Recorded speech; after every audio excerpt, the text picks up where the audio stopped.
अपना घर याद है पिछला? बड़ा याद मैनू कौन आखे तो मैं हुण जा वड़नी आ।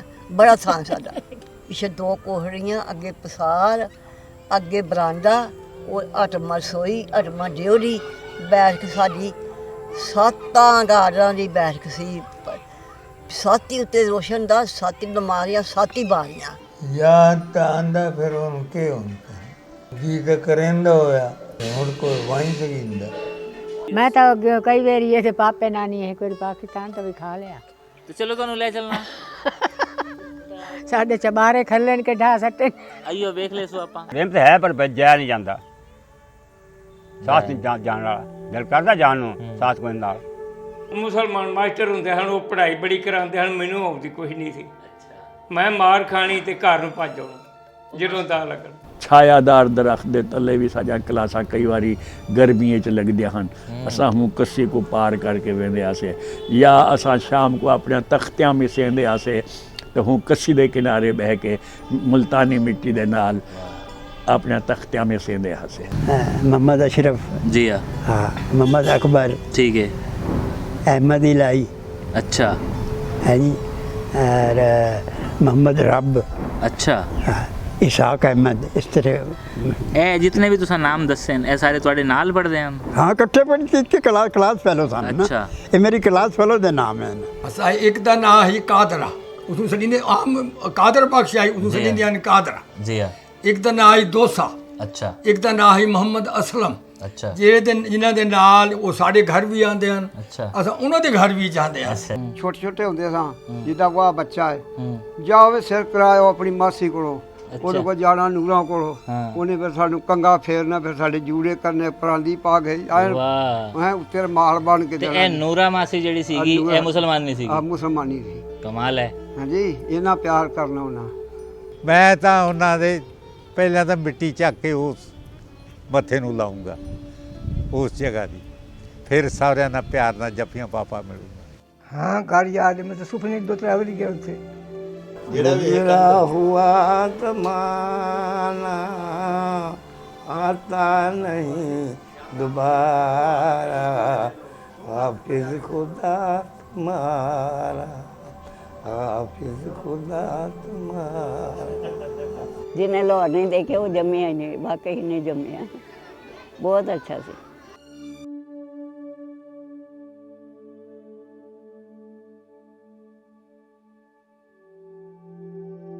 जानता हूँ कि बचपन हम सबका एक जैसा ही होता है, जैसा आपका था वैसा ही तो मेरा था। हाँ, बस फ़र्क सिर्फ ये था कि मेरे बचपन में मुझे मेरे नाना ने कुछ ऐसे किस्से कहानियाँ सुना दिए थे जो आज भी मुझे याद है। और याद ही नहीं, वो मेरे साथ साथ बड़े हो चुके हैं, जवान हो चुके हैं। उसे मैं पढ़ा सी हिंदू हाई स्कूल, खीसा साहब मास्टर सी ते राम जी दास ही इंग्लिश दे, ते एक पंडित जी होंदे सी संस्कृत दे, साढ़े मास्टर होंदे सी। हिंदू हाई स्कूल उत्थे मैं जो पाकिस्तान तो आया सी 7th क्लास से पढ़दा, ते दसम फिर अगस्त उसले असी 15 अगस्त 22 अगस्त में इत्थे आ गए। मकान मैंने याद है कि एक लोहारा वाली खोई सी मस्जिद सी, ਉਹਦੇ ਨਾਲ ही साड़ा मकान थी। मोहम्मद इकबाल थी, सारे जहाँ से अच्छा हिंदुस्तान हमारा, हम बुलबुलें हैं उसकी गुलस्तान हमारा, सदियों रहा है दुश्मन तब दो दमा हमारा, कुछ बात है कि हंसी मिट्टी नहीं हमारी। ये होती थी, इसको कहते थे दुआ। कच्चे मकान की गीली छत पर और तारों की छाँव में मेरे नाना अक्सर मुझे कहानियाँ सुनाया करते। उस वक्त भले ही वो कहानियां मेरे लिए कहानियां थी, पर बाद में मुझे पता चला वो कहानियां नहीं, हकीकत थी। उनकी आप बीती, उनकी आंखों देखी। जिसले कोई गांव आया तो ਉਹਦੇ ਚ ਜੈਕਾਰੇ ਹੈ, ਬੋਲੇ ਸੋ ਨਿਹਾਲ, ਸਤਿ ਸ੍ਰੀ ਅਕਾਲ। ਸਾਡਾ ਜਿਹੜਾ ਕਾਰਵਾਂ ਚੱਲ ਰਿਹਾ ਹੋਵੇ ਰੁਕ ਜਾਵੇ, ਫਿਰ ਸਾਡੇ ਬੰਦੇ ਜਿਹੜੇ ਲਾਈਨਾਂ 'ਚ ਲੱਗੇ ਹਨ, ਬਰਛਿਆਂ ਵਾਲੇ ਅੱਗੋਂ, ਤਲਵਾਰਾਂ ਵਾਲੇ ਅੱਗੋਂ, ਬੰਦੂਕ ਵਾਲੇ ਉਹਦੇ ਪਿੱਛੋਂ, ਇਸ ਤਰ੍ਹਾਂ ਲਾਈਨ 'ਚ ਲੱਗੇ ਹਨ। ਇਸ ਉਮਰ ਦੇ ਇਤਨੇ, ਇਸ ਉਮਰ ਦੇ ਇਸ ਤਰ੍ਹਾਂ ਕਾਫਲੇ ਦੇ ਦੋਨੋਂ ਤਰਫ ਹਥਿਆਰਾਂ ਨਾਲ ਸਾਡੇ ਜਵਾਨ ਹੁੰਦੇ ਹਨ, ਜਿਹੜੇ 15-16 ਸਾਲ ਤੋਂ ਉੱਚਾ ਹੋਵੇ ਤੇ 35-40 ਸਾਲ ਤੱਕ ਹੋਵੇ ਉਹ ਆਪਣਾ ਪੈਦਲ ਚੱਲਣ ਔਰ ਹਥਿਆਰ ਲੈ ਕੇ ਸਾਹਮਣਾ ਕਰਨ ਵਾਸਤੇ ਸਾਈਡ ਉੱਤੇ ਨਾਲ ਚੱਲਦੇ ਰਹੋ। ਇਸ ਤਰ੍ਹਾਂ ਚੱਲਦੇ ਆ ਰਹੇ ਸੀ ਤੇ ਰਾਹ ਦੇ ਵਿੱਚ ਕੋਈ ਆਇਆ ਤੇ ਉੱਥੋਂ ਇਹ ਆਵਾਜ਼ਾਂ ਆਈਆਂ ਕਿ ਬੋਲੇ ਸੋ ਨਿਹਾਲ, ਸਤਿ ਸ੍ਰੀ ਅਕਾਲ। ਫਿਰ ਸਾਡੇ ਬੰਦੇ ਗਏ, ਉਹਨਾਂ ਨੇ ਦਰਵਾਜ਼ਾ ਜ਼ਰੂਰ ਬਾਹਰ ਤੋੜਿਆ, ਪਤਾ ਨਹੀਂ ਕਿਆ ਕੀਤਾ। ਫਿਰ ਉੱਥੋਂ ਪਬਲਿਕ ਕੱਢ ਕੇ ਆਈ, ਉਹਨਾਂ ਨੇ ਆਪਣੇ ਆਪਣੇ ਇਹਨਾਂ ਤੇ ਬਿਠਾਏ। ਉੱਥੋਂ ਜਿਸ ਵੇਲੇ ਨਿਕਲ ਕੇ ਆਏ ਤੇ ਰਾਹ ਦੇ ਵਿੱਚ ਅਸੀਂ ਜਿਸ ਵੇਲੇ ਫਾਜ਼ਿਲਕਾ ਪਹੁੰਚੇ ਤਾਂ ਦਿਨ ਰਾਤ ਸਾਡੇ ਬੈਲ ਚੱਲ ਰਹੇ ਹਨ। ਜਿਸ ਵੇਲੇ ਇੱਥੇ ਪਹੁੰਚੇ ਤਾਂ ਮਹਿਸੂਸ ਕੀਤਾ ਵੀ ਹੁਣ ਰਾਤ ਹੋ ਗਈ ਹੈ ਤੇ ਬਲਦਾਂ ਨੂੰ ਰੈਸਟ ਕਰਵਾ ਲਈਏ ਤੇ ਕੁਝ ਖਾ ਪੀ ਲੈਣਗੇ, ਰਾਤ ਕੱਟੀ ਜਾਏਗੀ, ਸਵੇਰੇ ਫਿਰ ਚੱਲਣ ਜੋਗੇ ਹੋ ਜਾਣਗੇ। ਪਤਾ ਨਹੀਂ ਕਿੰਨੀ ਦੂਰ ਜਾਣਾ ਹੈ। ਅਸਾਂ ਤਾਂ ਰਾਤੀ ਉੱਥੇ ਰਾਤੀ ਰਹਿ ਕੇ ਤਾਂ ਉੱਥੇ ਹੀ ਖੂਹ ਆਈ, ਮਿਲ ਗਿਆ ਇਹਨਾਂ ਨੂੰ ਵੀ ਖੂਹ ਦੇ ਤੋਂ ਪਾਣੀ ਪੀਣਗੇ ਪਸ਼ੂ। ਉਹ ਪਾਣੀ ਪੂਣੀ ਪੀਤਾ ਇਹਨਾਂ ਨੇ ਖਿੱਚ ਕੇ ਤੇ ਸਵੇਰੇ ਜਿਸ ਵੇਲੇ ਉੱਠ ਕੇ ਨਹਾ ਧੋਣ ਲੱਗੇ ਤਾਂ ਪਾਣੀ ਉਹ ਨੇਰਾ ਖੂਨ ਆਈ। ਮਾਰ ਕੇ ਲਾਸ਼ਾਂ ਵਿੱਚ ਸੁੱਟੀ ਹੋਈਆਂ, ਬਦਬੂ ਇਤਨੀ ਉੱਠੀ ਕੋਈ ਨਾ, ਕੋਈ ਪੁਰਾਣੀਆਂ ਲਾਸ਼ਾਂ ਹਨ, ਕੋਈ ਨਾ ਤਾਜ਼ੀਆਂ ਲਾਸ਼ਾਂ ਹਨ। ਤੇ ਉਹਨਾਂ ਦਾ ਲਾਲ ਪਾਣੀ ਜਿਸ ਸਵੇਰੇ ਦੇਖਿਆ ਸਾਰੇ ਪਛਤਾਏ, ਅਸੀਂ ਰਾਤੀ ਖੂਨ ਪੀਤਾ ਲੋਕਾਂ ਦਾ, ਇਹ ਤਾਂ ਗਲਤ ਹੋ ਗਿਆ। ਉੱਥੋਂ ਫਿਰ ਅਸੀਂ ਚੱਲੇ, ਫਿਰ ਗੱਡੀਆਂ ਆਈਆਂ, ਗੱਡੀ ਸਾਨੂੰ ਇੱਥੇ ਕੁਰੂक्षेत्र पहुँचाया। कुरुक्षेत्र ही फिर ਅਸੀਂ ਇੱਥੇ कैंप ਵਿੱਚ बैठे। और इसके बाद वो वक्त भी आया जिसके बारे में कम से कम मैं तैयार नहीं था। मेरे नाना श्री प्रभुदयाल मुंजाल हम सबको छोड़कर चले गए और मेरी कहानियाँ अधूरी रह गई। और उन कहानियों को पूरा करने के लिए अब मैं अक्सर अपने नाना की उम्र के लोगों से मिलने लगा, उनसे जिद करने लगा, उन्हें कुरेदने लगा उन अधूरी कहानियों को पूरा करने के लिए। सर्दियों 'ਚ दाल ਤੇ ਸਾਗ ਮਸ਼ਹੂਰ ਹੈ ਤੇ ਗਰਮੀ ਜਿਹੜੀ ਹੈ ਉਹ ਲੱਸੀ ਹੈਗੀ ਹੈ। ਤੇ ਜੇ ਮਤਲਬ ਭੁੱਖ ਲੱਗੀ ਹੈ, ਸਕੂਲੋਂ ਆਏ, ਮਾਂ ਨੇ ਰੋਟੀ ਨਹੀਂ ਬਣਾਈ ਤੇ ਜਿਹੜੀ ਚੀਜ਼ ਹੁਣ ਸਾਨੂੰ ਪੁੜੀਆਂ 'ਚ ਮਿਲ ਰਹੀ ਹੈ, ਲਿਫਾਫਿਆਂ 'ਚ ਮਿਲ ਰਹੀ ਹੈ, ਤੇ ਉਹ ਲੜਕੇ ਕਹਿਣਾ ਮਾਂ ਰੋਟੀ ਨਹੀਂ ਬਣੀ, ਮਰ ਜਾਣਿਆ, ਦੁੱਧ ਪੀ ਲਾ, ਦੁੱਧ ਪੀ। ਉਹ ਜਿਹੜਾ ਦੁੱਧ ਹੈ ਉਹ ਇੱਕ ਆਮ ਚੀਜ਼ ਹੈ, ਔਰ ਜਿਹੜੀ ਹੁਣ ਆਮ ਦੀ ਖਾਸ ਬਣ ਗਈ ਹੈ। ਔਰ ਹਰ ਘਰ ਦੇ ਵਿੱਚ ਦੁੱਧ, ਦਹੀਂ, ਲੱਸੀ, ਮੱਖਣ ਹਰ ਟਾਈਮ ਹੈ। ਜਦੋਂ ਜਾਂ ਕੁਝ ਨਹੀਂ ਮਿਲਿਆ ਤੇ ਰੋਟੀ ਉੱਤੇ ਮੱਖਣ ਹੈਗਾ, ਨਾਲ ਲੱਸੀ ਹੈਗੀ, ਅਚਾਰ 3-3 4-4 ਮਟਕੇ ਅਚਾਰ ਦੇ ਪਾਏ ਹੋਏ ਆ। ਇਹ ਅੰਬ ਦਾ ਹੈ, ਨਿੰਬੂ ਦਾ ਹੈ, ਮਿਰਚਾਂ ਦਾ ਹੈ, ਉਹ ਹੈ, ਇਹ ਅਚਾਰ ਲਓ। ਕੋਈ ਮਹਿਮਾਨ ਆ ਗਿਆ ਤਾਂ ਵੀ ਉਹ ਅਚਾਰ ਹੈ, ਰੋਟੀਆਂ ਹੈ ਤੇ ਦੁੱਧ ਹੈ। ਜੇ ਰਾਤ ਦਾ ਟਾਈਮ ਹੈ ਦੁੱਧ ਹੈ, ਦੁਪਹਿਰ ਦਾ ਟਾਈਮ ਤਾਂ ਲੱਸੀ। ਸਸਤਾ ਜ਼ਮਾਨਾ ਹੈ, ਇੱਕ ਆਨਾ ਦਿਓ ਤੇ ਪਕੌੜੇ ਇੰਨੇ ਦੇ ਦੇਣੇ, 2 ਭਰਾ ਰਲ ਕੇ ਖਾ ਲੈ ਤਾਂ ਵੀ ਨਹੀਂ ਮੁੱਕਦੇ। ਵਾਹ ਵਾਹ, ਲਿਫਾਫਾ ਭਰ ਕੇ ਦੇ ਦੇਣਾ। ਜਲੇਬੀਆਂ ਜਿਹੜੀਆਂ ਪਤਾ ਨਹੀਂ 8 ਆਨੇ ਸੀ ਜਾਂ ਰੁਪਈਆ ਜਾਂ 12 ਨੇ, ਇਹਦਾ ਪਤਾ ਹੀ ਨਹੀਂ। ਰੁਪਈਆ ਤਾਂ ਜਿਹੜਾ ਉਹ ਤਾਂ ਬਹੁਤ ਬੜਾ ਆਦਮੀ ਲੈ ਕੇ ਜਾਂਦਾ ਸੀ। ਇਹ ਤਾਂ ਸ਼ਾਹ ਜੀ ਦਾ ਪੁੱਤ ਹੈ, ਇਹਦੇ ਕੋਲ ਰੁਪਈਆ ਹੋਣਾ ਹੈ, ਨਹੀਂ ਤੇ ਚਵਾਨੀ ਲੈ ਕੇ ਮੇਲੇ ਜਾਂਦੇ ਲੋਕ। ਵਾਹ, ਦਵਾਨੀ ਚਵਾਨੀ ਅਠਿਆਨੀ ਤਾਂ ਸਾਨੂੰ ਮਿਲਦੀ ਸੀ, ਅਸੀਂ ਦੁਕਾਨਦਾਰਾਂ ਦੇ ਪੁੱਤ ਸੀ। ਜੋ 8 ਆਨੇ ਲੈ ਜਾਓ ਤਾਂ ਉਹ 8 ਆਨੇ ਦੇ ਵਿੱਚੋਂ ਮਾਂ ਵਾਸਤੇ ਵੀ ਜਲੇਬੀਆਂ ਲੈ ਆਉਣੀਆਂ ਹੁੰਦੀਆਂ। ਚਲੋ ਮੇਲਾ ਵੀ ਦੇਖ। ਉਹ ਬੜੇ ਉਹ ਟਾਈਮ, ਉਹ ਲੋਕ ਜਿਨ੍ਹਾਂ ਨੂੰ ਅਸੀਂ ਗਰੀਬ ਸਮਝਦੇ ਆ ਨਾ, ਜਿਨ੍ਹਾਂ ਲੋਕਾਂ ਨੂੰ ਅਸੀਂ ਮੰਨਦੇ ਵੀ ਉਹ ਕੋਲ ਕੁਛ नहीं सी, वो बहुत भागवान जी हो गुजरे। और अब तक मेरी सोच और समझ मेरे साथ साथ सयानी हो चुकी थी और कहानी सुनाने वाले बुजुर्ग अब सच्चाई बयान करने लगे थे। और सच्चाई भी कैसी, जिसे सुनकर मैं सोचने पे मजबूर होने लगा कि क्या कुछ ऐसा भी हुआ था।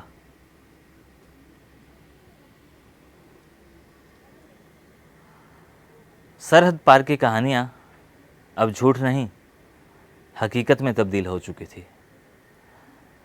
जब हांसी में रहने वाली अम्मा ने बताया कि हालात कुछ इस कदर हुए थे। ਅਸੀਂ ਪਹਿਲੇ ਨਿਕਲਿਆ, ਮੇਰੇ ਪਿਓ ਪਿੱਛੇ ਨਿਕਲਿਆ। ਇਹ ਤਾਂ ਉਹਨਾਂ ਨੇ ਮੁਸਲਮਾਨਾਂ ਨੇ ਕੱਢਿਆ, ਮੁਸਲਮਾਨ ਅਪੜਾ ਗਏ ਖਾਨੇਵਾਲ। ਸਾਡੇ ਪਿਓ ਨਾਲ ਨਿਕਲੇ ਤਾਂ ਜਿਵੇਂ ਮਸ਼ੀਨਾਂ ਪਈਆਂ, ਸਾਈਕਲ ਪਏ ਨੇ, ਸਾਰੀ ਸ਼ਾਹ ਪਈ ਹੈ, ਮੱਝਾਂ ਖਲੀਆਂ ਨੇ, ਸਭ।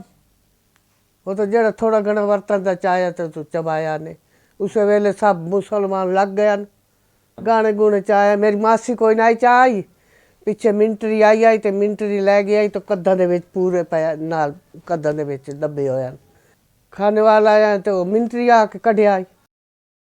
ਮਿੰਟਰੀ ਲੋਕਾਂ ਨੂੰ ਕਈ ਸੜੇ ਹੋਏ ਆਏ, ਕਈ ਖੂਹ ਦੇ ਵਿੱਚ ਵੰਝ ਪਏ ਹਨ, ਕਿੰਨਾ ਆਪੇ ਮਾਰੇ। ਮੇਰੀ ਪਿਤਰੇ ਭੈਣ ਦੇ 4 ਬੱਚੇ ਹਨ ਤੇ ਘਰ ਦੇ ਸਾਰੇ 2 ਆਦਮੀ ਬੱਚਿਆਂ ਨੂੰ ਨਾਂਦੇ ਉਹਨਾਂ ਆਪ ਮਾਰ ਸਕਦੇ ਹਨ। ਕਈ ਮੁਸਲਮਾਨ ਲਾਏ ਬੈਸੇ ਅਸੀਂ ਆਪ ਮਾਰ ਸਕੀਏ। ਲਾਹੌਰ ਗੱਡੀਆਂ ਡੱਕੀਆਂ ਰਹਿੰਦੀਆਂ ਸਾਨੀ ਹੈਂ, ਉਹ ਮੁਸਲਮਾਨ ਇੰਝ ਵੜਦੇ ਹਨ ਜੇ ਪੱਠੇ ਕੁਤਰੀ ਨੇ ਮੁਸਲਮਾਨ ਇਹਨਾਂ ਨੂੰ। ਫਿਰ ਸਿੱਖਾਂ ਦੀਆਂ ਕੁੜੀਆਂ ਦੇ ਇੱਥੋਂ ਥਣ ਵੀ ਵੱਡੇ ਨੇ, ਕੁਆਰੀਆਂ ਕੁੜੀਆਂ ਦੇ ਗੱਡੀ ਭਰ ਕੇ ਇੱਤਲ ਆਈ ਹੈ ਉਹ ਅੰਮ੍ਰਿਤਸਰ। ਫਿਰ ਇਹਨਾਂ ਨੂੰ ਜੋ ਸੀ ਇਹਨਾਂ ਵੀ ਫਿਰ ਇੱਤਲ ਮਾਰੇ ਨੇ। 2-3 ਦਾ ਤਾਂ ਤਬਾਹੀ ਹੋ ਗਈ ਹੈ, 2 ਦਾ ਵਿਗੜੀ ਕੁਝ ਨਹੀਂ। ਜਿਹੜੇ ਸਮਝ ਲੈ ਉਤਲ ਦੇ ਹਿੰਦੂ ਅਸੀਂ ਮਰੇ, ਇੱਤਲ ਦੇ ਆ ਮਰੇ ਮੁਸਲਮਾਨ। ਐਸ਼ ਆ ਪਾਣੀ ਪੋਤੀ ਖੂਹ ਦੇ ਵਿੱਚ ਜਨਾਨੀਆਂ ਡਿੱਗੀਆਂ, ਕੁੜੀਆਂ ਜਵਾਨ ਉੱਤੇ ਇਹ ਲਾਸ਼ਾਂ ਕਈ ਬਹਿੰਦੀਆਂ ਨੇ, ਕਈ ਨਹੀਂ ਬਹਿੰਦੀਆਂ ਪਾਣੀ 'ਚ, ਉੱਤੇ ਤਰਦੀਆਂ ਵੇਖੀਆਂ ਨੇ। ਇਹਨੇ ਨੇ ਜ਼ੁਲਮ ਹੈ ਇੰਨੇ ਨਹੀਂ, ਉਹ ਤਾਂ ਗੱਲਾਂ ਹੀ ਨਹੀਂ ਕੀਤੀਆਂ ਜਾਂਦੀਆਂ। ਉਹਨਾਂ ਦਿਲ ਡਾਢਾ ਕਰਕੇ ਤੈਨੂੰ ਦੱਸ ਨੂੰ ਮੇਰਾ ਰੋਣ ਵਗਦਾ ਪਿਆ। कुरुक्षेत्र के लोहार माजरा में बसे जागीर सियां को आज भी अपने शहनशाही के दिन याद आते हैं और बताते हैं कि 14 नौकर थे हमारे। एक गुलजार मुंडा हुंदा सी, उत्थे रह गया लागे साडे सामने उहदा भी पड़िया चबारा ही। ਜਾਂ ਇੱਕ ਜੱਸੂ ਹੁੰਦਾ ਸੀ ਮੇਰਾ ਮਰਾਸੀਆਂ ਦਾ ਮੁੰਡਾ, ਉਹ ਮੇਰਾ ਯਾਰ ਸੀ। ਇੱਕ ਨਵਾਬ ਸੀ ਸਾਡੇ ਪਿੰਡ, ਉਹਦਾ ਮੁੰਡਾ ਸੀ ਮੇਰਾ ਖਿਆਲ ਜਲਾਲਦੀਨ ਮੇਰਾ ਹਾਣੀ ਹੋਈ ਸੀ। ਅਸੀਂ ਦੋਵੇਂ ਇੱਕ ਵਾਰੀ ਖੇਡਦੇ ਮਨ 'ਚ ਸ਼ਰਾਰਤ ਆ ਗਈ ਵੀ ਇੱਕ ਨੇ ਮੈਨੂੰ ਗਾਲ ਕੱਢੀ। ਸਾਡੇ ਦੂਜਿਆਂ ਦੇ ਕੋਠੇ ਸਾਰੇ ਕੱਚੇ ਹੁੰਦੇ ਸਨ ਅਤੇ ਮੈਂ ਉਹਨੂੰ ਕਿਹਾ ਜੱਸੂ ਨੂੰ, ਮੈਂ ਕਿਹਾ ਚੱਲ ਅੱਜ ਇਹਨਾਂ ਦਾ ਕੰਡਾ ਕੱਢਣਾ। ਉਹਨਾਂ ਨੇ ਕੋਠੇ 'ਤੇ ਮਿੱਟੀ ਦੀ ਭੜੋਲੀ 'ਚ ਗੋਹਿਆਂ ਦੇ ਉੱਤੇ ਅੰਗੀਠੀ 'ਚ ਉੱਥੇ ਧਰੀ ਸੀ ਦਾਲ ਮਾਂਹ ਦੀ, ਅਤੇ ਜਿਹੜੀ ਸਾਹ ਕੱਢੀ ਸੀ ਨਾ ਬਾਹਰ ਭੜੋਲੀ ਕੋਲ, ਉਹ ਮੈਂ ਜਾ ਕੇ ਚੱਪਣੀ ਚੁੱਕ ਕੇ ਸਾਹ ਪਾ ਕੇ ਵਿੱਚ ਚੱਪੜੀ ਧਰ ਕੇ ਅਤੇ ਮੈਂ ਕਿਹਾ ਸਭ ਦੇ ਕਰ ਲਈਏ। ਅਸੀਂ 2 ਜਣੇ ਭੱਜੇ, ਸਾਰੇ ਜਿੰਨੇ ਕੋਠਿਆਂ ਦੇ ਧਰੀਆਂ ਸੀ ਲੋਕਾਂ ਦਾਲਾਂ ਅਤੇ ਸਰੋਂ ਦਾ ਸਾਗ ਲਾਗੇ ਫੜ ਕੇ ਸਾਹ ਸਾਰੀ ਪਾ ਕੇ ਆ ਗਏ। ਫੜੇ ਤੇ ਅਸੀਂ ਗਏ ਨਾ, ਬਾਅਦ 'ਚ ਹੋਇਆ ਕਿ ਸਾਡੇ ਪਿੰਡ ਕੋਈ ਬਾਹਰਲੀ ਚੀਜ਼ ਆਈ ਹੈ, ਉਹ ਸਾਰੇ ਲੋਕਾਂ ਨੇ ਜਿਹਨਾਂ ਕੋਠੇ ਦੇ ਧਰੇ ਸਭ 'ਚ ਸੁਆਹ ਹੀ ਸੁਆਹ ਹੋ ਗਈ ਹੈ। ਖੋਰੇ ਕੀ ਪਾਪ ਕੀਤਾ। ਅਤੇ ਮੈਂ ਆਪਣੀ ਮਾਂ ਕੋਲ ਗੱਲ ਕਰ ਬੈਠਾ, ਉਹਨੇ ਆਖਿਆ ਉੱਧਰ ਆ ਜੇ ਜਿਹਨੇ ਕੀਤਾ। ਫਿਰ ਮੈਨੂੰ ਮੇਰੀ ਤਾਈ ਨੇ ਜੂੜੇ ਫੜ ਕੇ ਬੜਾ ਕੁੱਟਿਆ। ਇਹ ਸੀ ਸਾਡਾ ਜੀਵਨ। और पूछता हूँ कि अगर सरहद पार जाने का मौका मिले तो जाओगे? तो जवाब देते हैं, ਅੱਜ ਵੀ ਕੋਈ ਕਹੇ ਨਾ ਕਿ ਤੁਹਾਨੂੰ ਆਪਣੇ ਪਿੰਡ ਜਾਣ ਵਾਸਤੇ ਇਜਾਜ਼ਤ ਹੈ, ਅਤੇ ਮੇਰਾ ਖਿਆਲ ਮੈਂ ਜੁੱਤੀ ਵੀ ਨਹੀਂ ਪਾਊਂਗਾ ਪੈਰੀ। ਉਸ ਵਕਤ ਦੀ ਜਿਹੜੀ ਸ਼ਹਿਨਸ਼ਾਹੀ ਅਤੇ ਇੱਕ ਕਿਸਮ ਦੀ ਜਾਗੀਰਦਾਰੀ ਸਿਸਟਮ ਸੀ ਨਾ, ਉਹ ਅੱਜ ਵੀ ਮੈਨੂੰ ਯਾਦ ਹੈ। 14 ਨੌਕਰ, ਸਾਡੇ ਕੋਲ ਰੋਟੀ ਨਹੀਂ, ਮਹਿੰਗਾ ਪੈਂਚ, ਅਸੀਂ ਬਾਹਰ ਡੇਰੇ ਛੱਡਿਆ ਸੀ। और अगर बहुत जी उदास होता है तो कह उठते हैं, आता है याद मुझको गुजरा हुआ ज़माना। वो झाड़ियाँ चमन की था मेरा आशियाना, वो झाड़ियाँ चमन की। मैं अज भी कहना कि जड़ी मैनू रोल आ गया पुत्रा बाहर शासन, अज असी सानू कोई पता नहीं किस नज़री नाल वेखदा, असी चुप कर जाने। नाना की कहानियाँ मेरी सोच और समझ को बड़ा तो कर ही चुकी थी, लेकिन एक चीज़ मुझे समझ में नहीं आ रही थी कि जब हिंदू मुसलमान एक तंदूर में बनी रोटी खाते थे, एक ही स्कूल में पढ़ते थे, एक ही प्रार्थना गाया करते थे, एक ही राशन की दुकान से राशन लिया करते थे, तो फिर क्यों एक दूसरे के जानी दुश्मन बन गए? क्यों खून की नदियाँ बहा दी? ਪਿੰਡ ਦੇ 7-8 ਫੈਮਲੀਜ਼ ਜਿਨ੍ਹਾਂ ਦੇ ਬੱਚੇ ਜਵਾਨ ਸਨ ਜਾਂ ਜਿਹੜੇ ਨਿਊਲੀ ਮੈਰਿਡ ਸਨ, ਉਹ ਹਵੇਲੀ ਦੇ ਉਤਲੇ ਛੱਤ ਤੇ ਚਲੇ ਗਏ ਔਰ ਉੱਤੇ ਉਹਨਾਂ ਨੇ ਜਿਹੜਾ ਨਾ ਆਪਣੀਆਂ ਬੱਚੀਆਂ ਨੂੰ ਤਾਂ ਆਪਣੀਆਂ ਵਾਈਵਜ਼ ਨੂੰ ਕਤਲ ਕਰ ਦਿੱਤਾ। ਇਹਨਾਂ ਦੀ ਕਤਲ ਹੋਣ ਵਾਲੇ ਜਿਹੜੇ ਆਦਮੀ ਨੇ ਉਹ ਲਗਭਗ ਉਹਨਾਂ ਦੀ ਤਾਦਾਦ 25 ਸੀ। ਠੀਕ ਹੈ। ਉਹਦੇ ਵਿੱਚ 6-7 ਤੇ ਮੇਲ ਮੈਂਬਰ ਸਨ, ਕੁਝ ਲੇਡੀਜ਼ ਸਨ ਮੈਰਿਡ ਔਰ ਕੁਝ ਅਨਮੈਰਿਡ ਸਨ। ਉਸ ਤੋਂ ਬਾਅਦ ਜਿਹੜਾ ਨਾ ਉਹ ਕਤਲ ਕਰਨ ਤੋਂ ਬਾਅਦ ਜਿਹੜਾ ਬਾਕੀ ਲੋਕਾਂ ਨੇ ਹਵੇਲੀ ਖਾਲੀ ਕਰ ਦਿੱਤੀ। ਅੱਛਾ। ਹਵੇਲੀ ਖਾਲੀ ਕਰਨ ਤੋਂ ਬਾਅਦ ਹੁਣ ਜਾਣਗੇ ਕਿੱਥੇ? ਉਹਨਾਂ ਨੇ ਪਿੰਡ ਦੇ ਬਾਹਰਲੇ ਪਾਸੇ ਇੱਕ ਖੂਹ ਹੈ, ਠੀਕ ਹੈ, ਉਸ ਖੂਹ ਵਾਲੇ ਪਾਸੇ ਚਲੇ ਗਏ ਨੇ। ਖੂਹ ਦੇ ਚਾਰੋਂ ਪਾਸੇ ਨਾ ਤਕਰੀਬਨ 1.5 ਮੀਟਰ ਚੌੜਾ ਚਬੂਤਰਾ ਸੀ। ਬਿਲਕੁਲ ਹੁੰਦਾ ਹੈ। ਹਾਂ, ਉਸ ਚਬੂਤਰੇ ਦੇ ਉੱਤੇ ਆਦਮੀ ਬੈਠ ਕੇ, ਲੇਡੀਜ਼ ਬੈਠ ਗਈਆਂ ਔਰ ਬੱਚੇ ਵੀ ਬੈਠ ਕੇ, ਤਕਰੀਬਨ ਉਹਨਾਂ ਦੀ ਤਾਦਾਦ 150 ਦੇ 150-200 ਸੀ।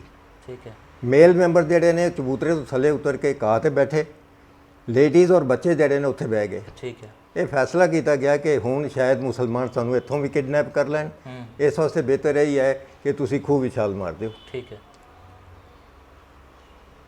ਇਹ ਫੈਸਲਾ ਜਦੋਂ ਹੋ ਗਿਆ ਉਸ ਤੋਂ ਬਾਅਦ ਅਰਦਾਸ ਕੀਤੀ ਗਈ। ਠੀਕ ਹੈ। ਅਰਦਾਸ ਕਰਨ ਤੋਂ ਲੇਡੀ ਬਸੰਤ ਕੌਰ ਹੈ, ਉਹਨੇ ਅਰਦਾਸ ਕੀਤੀ। ਅਰਦਾਸ ਕਰਨ ਤੋਂ ਬਾਅਦ ਜਿਹੜਾ ਫਿਰ ਉਹਨਾਂ ਨੇ ਖੂਹ ਛਾਲ ਮਾਰਨੀ ਸ਼ੁਰੂ ਕਰ ਦਿੱਤੀ। ਅੱਛਾ। ਜਿਨ੍ਹਾਂ ਨੇ ਪਹਿਲਾਂ ਛਾਲ ਮਾਰਤੀ ਉਹ ਥੱਲੇ ਸਨ ਜੀ।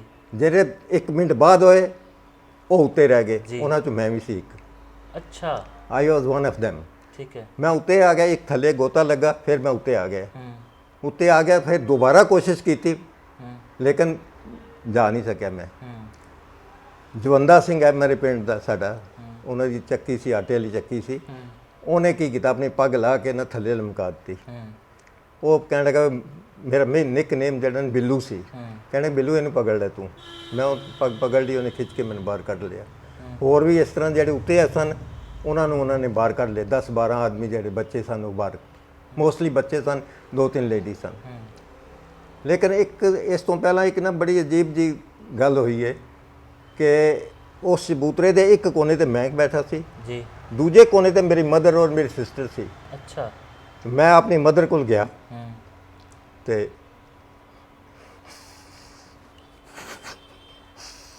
ਹੱਥ ਜੋੜੇ ਜੀ। मैं क्या मेरे को गलती हो गई तो मैंने माफ़ कर।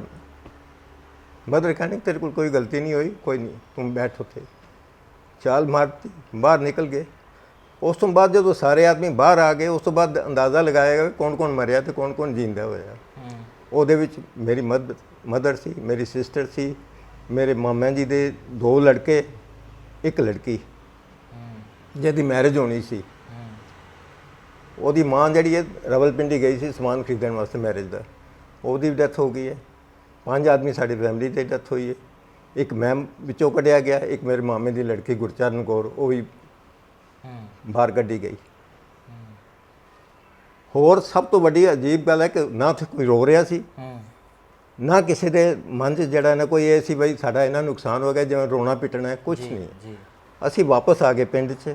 ਪਿੰਡ 'ਚ ਇੱਕ ਡਿਜ਼ਰਟਿਡ ਹਵੇਲੀ ਸੀ, ਉੱਥੇ ਅਸੀਂ ਰਾਤ ਕੱਟੀ ਜੀ। ਲੇਕਿਨ ਰਾਤ ਕੱਟਣ ਤੋਂ ਪਹਿਲਾਂ ਨਾ ਮੈਂ ਵੀ ਨਹੀਂ ਰੋਇਆ ਬਿਲਕੁਲ ਵੀ। ਮੈਨੂੰ ਪਤਾ ਹੀ ਨਹੀਂ ਸੀ ਵੀ ਕੀ ਰੋਣਾ ਕੀ ਹੈ ਤੇ ਕੀ ਨਹੀਂ। ਮੈਨੂੰ ਤਾਂ ਸਿਰਫ ਇਹ ਸੀ ਕਿ ਕੋਈ ਆਦਮੀ ਮੈਨੂੰ ਪੁੱਛੇ ਮੈਂ ਤੇਰੀ ਮਾਂ ਕਿੱਥੇ ਹੈ, तेरी भैन कित्थे है, तो फिर मैं उन्हें रो के दसा भाई उन्होंने डेथ हो गई है। जी जी। वहीं दूसरी ओर शाहकोट के शेखुपुरा में रहने वाले ओम प्रकाश मल्होत्रा, जो कि वहाँ सोनार का काम करते थे और यहाँ लोहार का, जिन्हें आज भी अपने वो उस्ताद याद हैं जो उन्हें पढ़ाया करते थे, जिन्होंने उन्हें ज़िंदगी की असली सीखों को सिखाया था। जिसले असी अपने घर से निकल पाए तो 4-5 दिन हो गए ननकाने आया तो साढ़े मुसलमान मास्टर वो ननकाने आए सानू मिलन वास्ते। इन्ना प्यार से उन्होंने का साडा भी असी अपने बच्चों नू एक बार मिल के आइए। वो शाहकोट ननकाने आए सारे, हाँ सारे 3-4 मास्टर मुसलमान, हिंदू तो साढ़े नाल ही सन। तो वो आए तो उन्होंने सानू जफ्फियां पा के मिले वो मास्टर। फिर वो कहते ने अच्छा ये असीं कुछ नहीं कर सकते ना तुसीं कुछ कर सकते, तो हुण तुहानूं जाना ही पैना है। चलो अच्छा ठीक है। वो गल हाली भी मैनूं याद है। बड़ा प्यार सी आपस में एक दूसरे नाल, मुसलमानां नाल भी दूजियां नाल भी। सामने साढ़े 2 मुसलमान जिहड़े घर सीगे वो नमाज उन्होंने घर दे अगे ही रौंस जी बनाई हुंदी सी, उत्थे वो नमाज पढ़े, असीं उहनूं वेख के नमाज पढ़िया करिए, सानूं अच्छी लगे उन्हां दी नमाज। ते नाल दा घर ग्रामोफोन उन्हां घर हुंदे सी, लोकां घर किसे किसे घर चीज़ां हुंदियां सी इहो जिहियां। असीं उन्हां दे गाने सुन जाना, वो भी मेरी क्लास फैलो सी ना, मैनूं याद नहीं हैगे। ते जदों साडी दिवाली आनी असीं मिठाइयां उन्हां घर भेजणियां। ਤੇ ਜਦੋਂ ਉਹਨਾਂ ਦੀ ਈਦ ਆਣੀ ਨਾ, ਉਹਨਾਂ ਸੁੱਕੀ ਇਹ ਚੀਜ਼ਾਂ ਸਾਡੇ ਘਰ ਭੇਜਣੀਆਂ। घर छूटा, संगी साथी छूटे, बचपन छूट गया, पढ़ाई लिखाई छूट गई, लेकिन आज फिर से स्टैंड है। जिससे भी मिला या तो उसने खुश होकर बात की या फिर उसने मना कर दिया कि मैं अपने बैकग्राउंड को याद नहीं करना चाहता, उस बीते हुए लम्हे को दोबारा दोहराना नहीं चाहता कि बहुत बुरा था। लेकिन कुछ ऐसे लोग भी तो हैं जिन्होंने मुझे सर आँखों पर बिठाया और कहा कि हाँ ज़रूर हम तुम्हें बताएंगे, और इसलिए भी बताएंगे कि आने वाली जनरेशन ये समझे और जाने कि हम लोगों ने कितना कुछ गवाया और कितना कुछ था हमारे पास। केशव, साढ़े कमरे सन, तीन कमरे, एक पड़ा, एक गाय का कमरा, एक फ्यूल का कमरा, लकड़ियाँ वगैरह जल्दी है ना, एक लकड़ी का कमरा सी।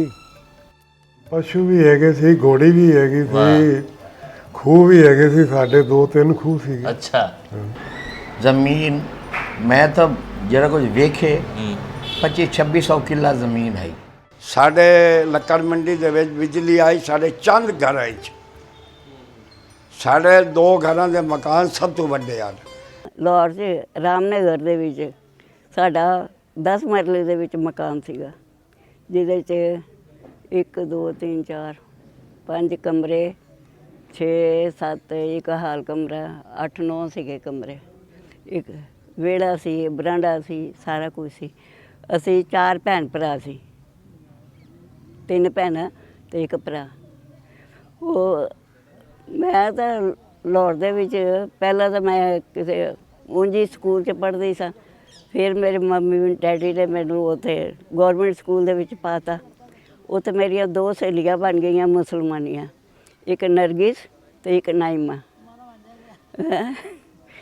ਉਹ ਬੜਾ ਪਿਆਰ ਕਰਦੀਆਂ ਸੀ, ਅਸੀਂ ਰਲ ਕੇ ਖੇਡਦੇ ਸਾਂ, ਕਦੀ ਟੇਬਲ ਟੈਨਿਸ ਤੇ ਕਦੀ ਹੁੰਦਾ ਫੁੱਟ, ਉਹ ਚਮਚਾ ਮੂੰਹ ਦੇ ਵਿੱਚ ਨਿੰਬੂ ਪਾ ਕੇ ਤੇ ਉਹ ਦੌੜਾ ਕਰਨੀਆਂ, ਕਦੀ ਰੱਸੀ ਟੱਪਾ, ਕਦੀ ਕੁਝ ਇਹੋ ਜਿਹੀਆਂ ਖੇਡਾਂ ਬੜੀਆਂ ਕਰਦੇ ਸਾਂ। ਫਿਰ ਪੜ੍ਹਦੇ 8 ਕਲਾਸਾਂ ਤਾਂ ਗੌਰਮੈਂਟ ਸਕੂਲ 'ਚ ਕੀਤੀਆਂ। ਫਿਰ ਅੱਗੋਂ ਲਾਹੌਰ ਦਾ ਸਕੂਲ ਦਾ ਨਾਮ ਕੀ ਸੀਗਾ? Government school. ਪੂਰਾ ਨਾਮ? ਪੂਰਾ ਨਾਮ ਗੌਰਮੈਂਟ ਸਕੂਲ ਸੀ। ਸਾਡੀ ਪ੍ਰਿੰਸੀਪਲ ਸੀ ਮਿਸ ਵਾਈਟ। ਹਾਂਜੀ, ਮਿਸ ਵਾਈਟ ਪ੍ਰਿੰਸੀਪਲ ਸਾਡੀ ਗੌਰਮੈਂਟ ਸਕੂਲ ਦੀ। ਤੇ ਉਹ ਤੋਂ ਬਾਅਦ ਫਿਰ ਮੈਂ 8ਵੀਂ ਉੱਥੋਂ ਕੀਤੀ। ਫਿਰ 10ਵੀਂ ਮੈਂ ਲక్ష్ਮੀ ਨਗਰ ਸੀ, ਕ੍ਰਿਸ਼ਨ ਨਗਰ 'ਚ, ਉੱਥੋਂ ਕੀਤੀ 10ਵੀਂ। ਫਿਰ ਮੈਂ 11ਵੀਂ ਦੇ ਵਿੱਚ ਉਹਦੇ 'ਚ ਆ ਗਈ ਗੌਰਮੈਂਟ ਸਕੂਲ,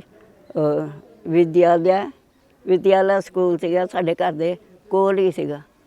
ਉੱਥੋਂ 11 ਕੀਤੀਆਂ, ਬਸ ਮੁੜ ਕੇ ਨਹੀਂ ਪੜ੍ਹੀ ਮੈਂ। ਫਿਰ ਉਹ ਤੋਂ ਬਾਅਦ ਪਾਕਿਸਤਾਨ ਬਣ ਘਰ ਸੀਗਾ ਲਾਹੌਰ ਦੇ ਵਿੱਚ, ਉਹਦੇ ਨੇੜੇ ਤੇੜੇ ਕੀ ਸੀਗਾ? ਕੋਈ ਵੱਡੀ ਛਾਂ, ਕੋਈ ਵੱਡਾ? ਸਾਡੇ ਘਰ ਦੇ ਸਾਹਮਣੇ ਸੀਗਾ ਗੁਰਦੁਆਰਾ ਬੜਾ ਵੱਡਾ। ਨਾਮ? ਉਹ ਗੁਰਦੁਆਰੇ ਕਹਿੰਦੇ ਸੀ, ਉਹਨੂੰ ਨਾਮ ਤਾਂ ਕੋਈ ਨਹੀਂ ਹੈ ਉਹਨਾਂ ਦਾ। ਖੂਹ ਸੀਗਾ ਨਾਲ ਉਹਨਾਂ ਦੇ, ਤੇ ਅਨਾਰਕਲੀ ਦੇਖਣ ਵਾਲੀ ਸੀ ਲਾਹੌਰ ਦੀ, ਜਿੱਥੇ ਵੀ ਅਨਾਰਕਲੀ ਨੂੰ ਦਫਨਾਇਆ ਗਿਆ ਸੀਗਾ। ਤੇ ਉਹ ਤੋਂ ਬਾਅਦ ਫਿਰ ਅਸੀਂ ਪਾਕਿਸਤਾਨ ਬਣ ਗਿਆ, ਉੱਥੋਂ ਨੱਸੇ, ਫਿਰ नस के फिरोजपुर आ गए। फिरोजपुर मेरी भूआ रहती सी, उत्थे रहे। कत्लो गारत और मज़हब की लड़ाई से हटकर कोई अपने बचपन को यूं याद करता है कि जैसे कल ही की तो बात है, जिसे उस वक्त इस बंटवारे से कोई भी लेना देना नहीं था।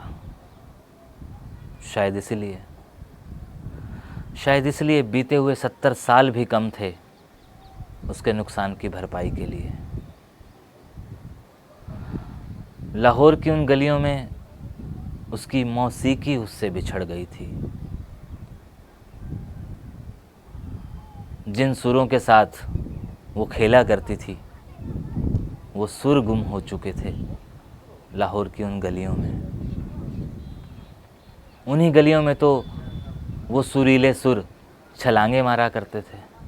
कैसे कटेगी जिंदगी इतना ज़रा बताए जा, कैसे कटेगी जिंदगी इतना हमें बताए जा।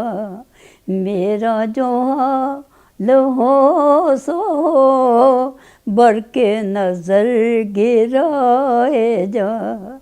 मेरा जो हाल हो सो हो, बढ़ के नज़र गिराए जा। तेरे बगैर इस कदर मायूस फितरत हो गई, तेरे बगैर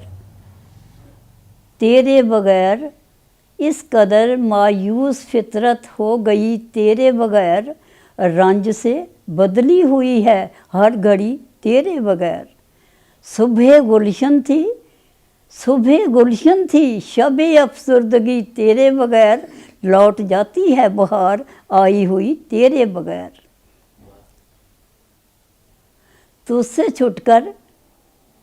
छुटकर रंगे गुलशन कितना पीला पड़ गया, पड़ गई बेले की कलियां सांवली, तेरे बगैर। इंसान को हमेशा अपना बचपन ही क्यों अच्छा लगता है? क्यों वो अपने संगी साथियों को मरते दम तक भुला नहीं पाता?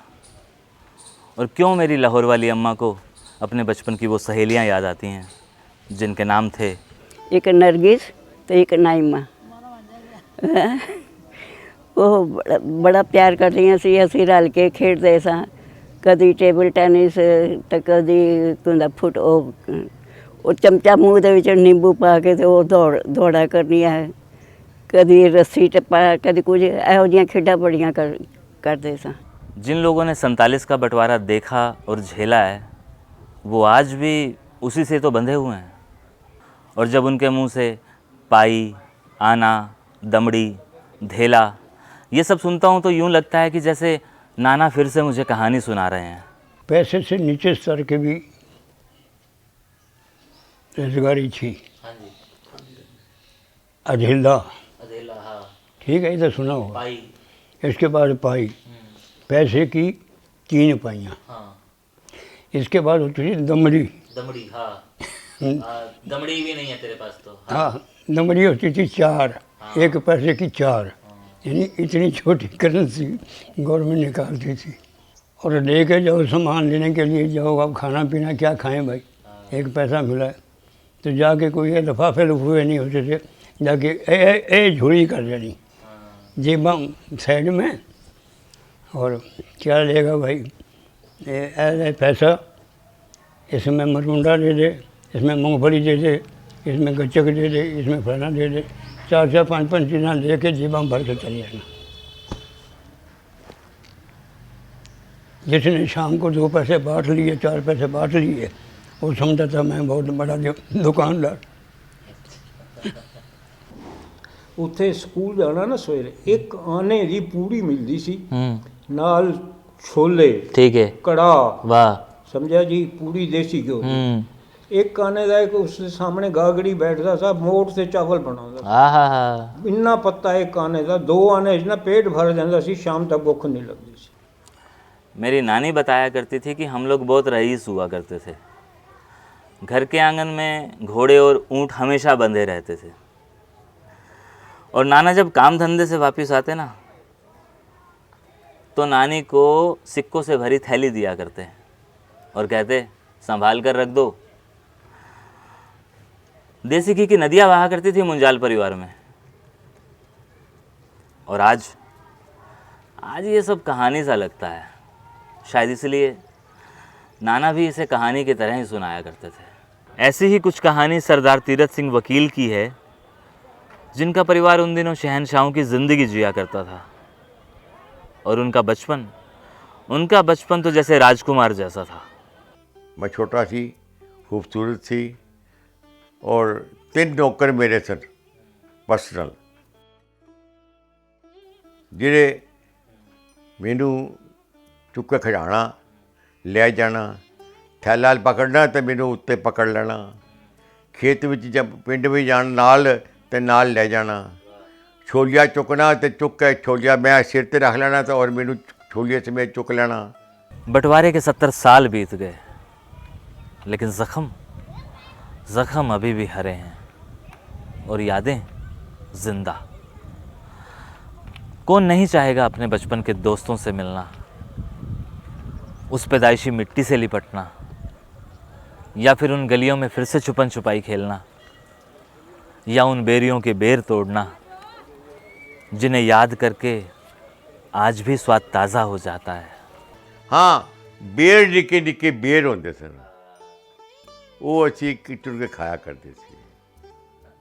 और कि साड़ी घोड़ी जी सी अगर दायरा सी कोई 1.5-2 किलोमीटर ते घोड़ी नूं पानी पिलाने वास्ते दायरे ले जाते सी। और दायरे विच सानू उत्थे भी बड़ा रौनक होती सी। मेरा मतलब है वो वातावरण मिठियाँ यादां हैं, लेकिन वो आदमी नहीं मिल पाते। वो असी चाहते हैं जाना, लेकिन जा नहीं सकते। हाँसी के रहने वाले ज्ञानचंद कालड़ा जी आज भी अपने स्कूल की प्रार्थना याद करते हैं और 70 साल बाद अपने हमवतन से बात करके यूं मदहोश हो जाते हैं जैसे यही तो उनकी आखिरी मुराद थी। 8 दिहाड़े हो गए तुहाडे नाल गुफ्तगू करने वास्ते दिल करें दिया। 8 दिहाड़े मैं रोज़ इन्हां कोल चक्कर मार के आंदा। मैं एक बार मैनू ना आख्या बई तुहाडा शफी जड़ा है ना वो मिले आए तो ओहदे नाल गल करनी तुसीं। मुड़ ये अज 4-5 दिन हो गए इसे गल दे विच लगे होया ने बनाया ने। अज मुड़ सवेरे सवेरे मेरे कोल आए न तो इन्ना आख्या भाई शफी मोहम्मद नाल तो उसकी गल कर लो। मैनू तो बड़ी खुशी हुई है यार, एडी 70-80 साल पुराना यार बेली मिल गया। बचपन ही रले खिड़े उससे याद आंदी है कोई ना?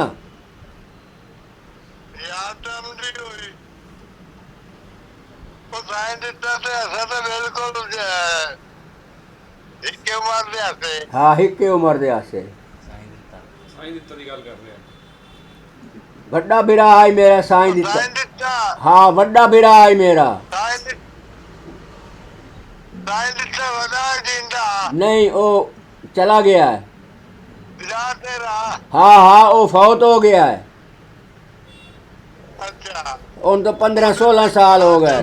दंगे फसाद और कत्लो गारत की कोई इंतहा बाकी नहीं थी। चारों तरफ खून खराबा और लूट मार। इंसानियत ने तो जैसे कफन ओढ़ लिया था। कोई लूट रहा था तो कोई लूट रहा था। नवाब नसरुल्लाह खां जो थे वहाँ उस वक्त नवाब थे, वो बड़े ही हमदर्द थे, बड़े उन्हें।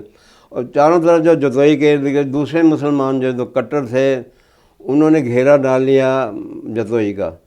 तो इन्होंने कहा कि जब तक मैं बैठा हूँ, नसरुल्लाह खां साहब ने कहा कि जब तक मैं बैठा हूँ मेरी लाश से गुजर जाओ तो गुजर जाओ, लेकिन मैं अपनी हिंदू रियाया को हाथ नहीं लगाने दूँगा। उनकी इज़्ज़त और सादो सामान सब मैं हिफाजत करूँगा, चाहे मेरे से कुछ हो जाए।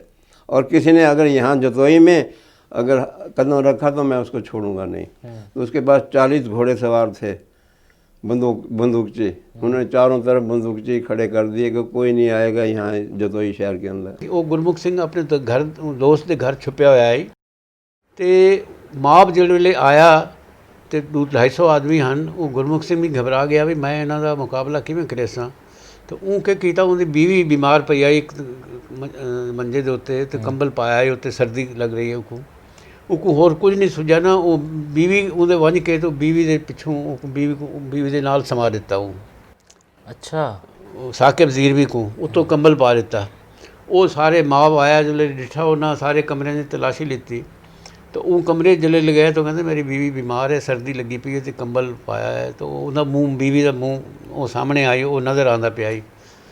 मतलब वो जो आए हैं बदमाश मारन वास्ते, वो अपने ख्वाबो ख्याल विच भी ये नहीं सोच सकते हैं कि एक सिख अपने मुसलमान दोस्त वास्ते इतनी वड्डी कुर्बानी भी दे सकते हैं।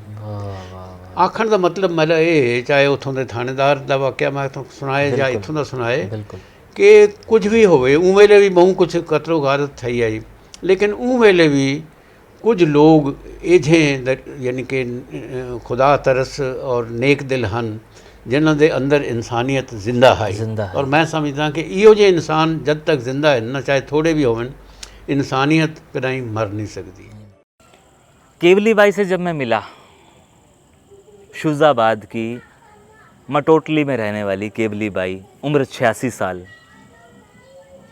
तो जिस प्यार मोहब्बत से वो मुझे मिली, यूँ लगा जैसे पता नहीं कोई ऐसा रिश्ता था मेरा उससे। और वो तो मुझे गले लगाकर कहने लगी कि तू रोज़ क्यों नहीं आंदा मेरे कुल। तो मैंने कहा मैं रोज़ कैसे आ सकता हूँ अम्मा। 14 चाननियाँ वीरण आया वे, तेरे माम्या ने गोड़ चलाया वे, तेरे चाचा ने कैंसर लाया वे, पर निंदा खीर पीवे।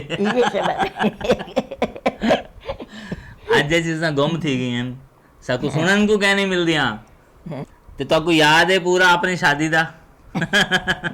अगे क्या करें इसे घोड़ी ते चढ़ के परनीदा आंदा ढोलकियां वजेंदे आने नचते आने अंदर अंदर आने वाला को देखा कपड़ा टंगी खड़े हो साला खड़ा हो भाई ना जंडी कटे सी जिता को पैसे दे सी। 70 साल बीत चुके हैं। कितने ऐसे चेहरे देखे हैं और कितने ऐसे लोगों से मिला हूँ जिन्होंने बंटवारा देखा, झेला, लेकिन शिकन शिकन छोड़िए, मलाल तक नहीं है। यूँ लगता है सब कुछ भुला चुके हैं। वही जिंदा दिली, वही खुश मिजाजी, और जिस अंदाज में इन लोगों ने मुझसे बातें की, मुझसे मिले, मुझे गले लगाया, सर आँखों पर बिठाया, लगता ही नहीं ना कि इन लोगों ने इतना कुछ झेला होगा। और जो मेरे नाना मुझे कहानियाँ सुनाया करते थे, सोचता हूँ सच्चाई पता लगने के बाद भी किसी के लिए तो वो आज भी कहानियाँ हैं।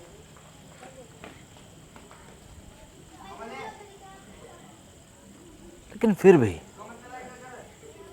जो तड़प है ना, तड़प अपनी मिट्टी से मिलने की, लिपटने की, अपना एक बार घर देखने की,